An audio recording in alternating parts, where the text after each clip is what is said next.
Aline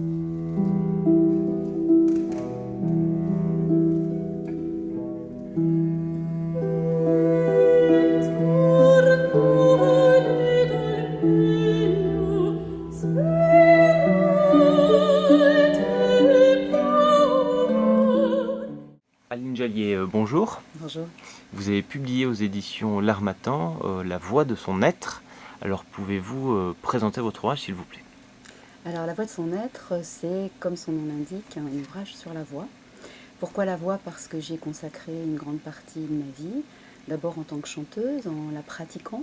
Et donc ce livre-là, bien sûr, est comme un témoignage de mon vécu de chanteuse, pas exactement simplement ce que j'ai fait en tant que chanteuse ou ce que je fais comme chanteuse, mais ce que je vis intérieurement à la pratique du chant et ce que ça induit eh bien, dans le quotidien, de conquête de la voix et puis de collusion, de mélange entre la vie et la voix.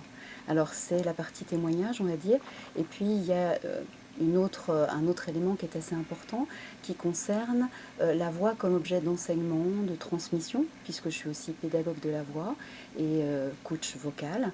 Et cet ouvrage s'appuie sur mon expérience de la voix, mon expérience de l'accompagnement, et notamment de l'accompagnement de ce que j'appellerais l'univers sensoriel des personnes que j'accompagne à travers le son, le corps et puis aussi l'imaginaire. Et puis, je pense que ce livre ne serait pas complètement ce qu'il est sans mon parcours littéraire et philosophique qui, je pense, lui donne une couleur un peu particulière.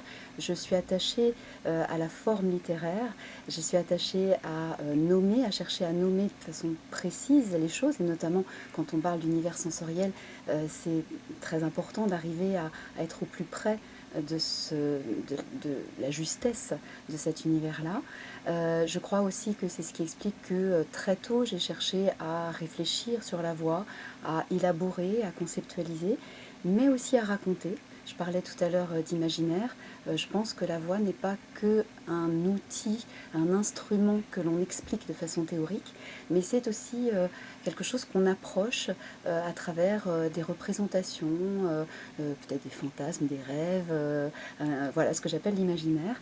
Et donc j'ai tenu à ce que dans ce livre il y ait aussi des passages de fiction qui permettent de saisir la voix sous un autre angle que par simplement la réflexion, l'élaboration, et qu'on puisse comprendre la voix voilà, en l'approchant un petit peu différemment.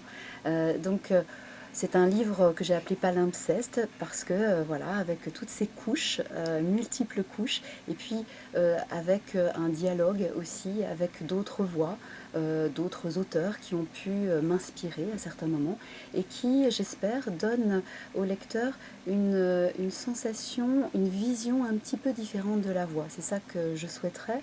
Ce livre peut s'adresser à la fois à des gens qui sont intéressés par la voix, des professionnels, des chanteurs, des amateurs aussi, et puis des personnes qui se questionnent sur la voix ou qui rencontrent des difficultés avec leur voix.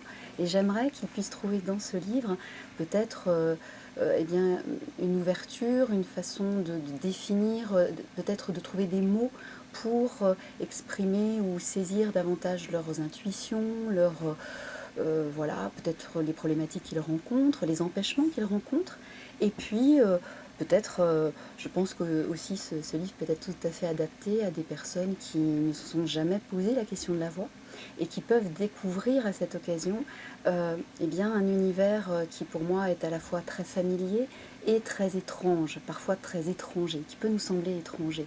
Et voilà, j'aimerais que ce livre leur permette d'accéder peut-être à une autre vision de la voix. J'aimerais juste lire une phrase qui voilà, résume pour moi ce que j'ai souhaité en fait transmettre peut-être au lecteur. J'écris pour dire une autre possibilité de voix, une voix qui grandit avec l'être dont elle est l'expression et dont il peut alors devenir le projet. Bonne lecture.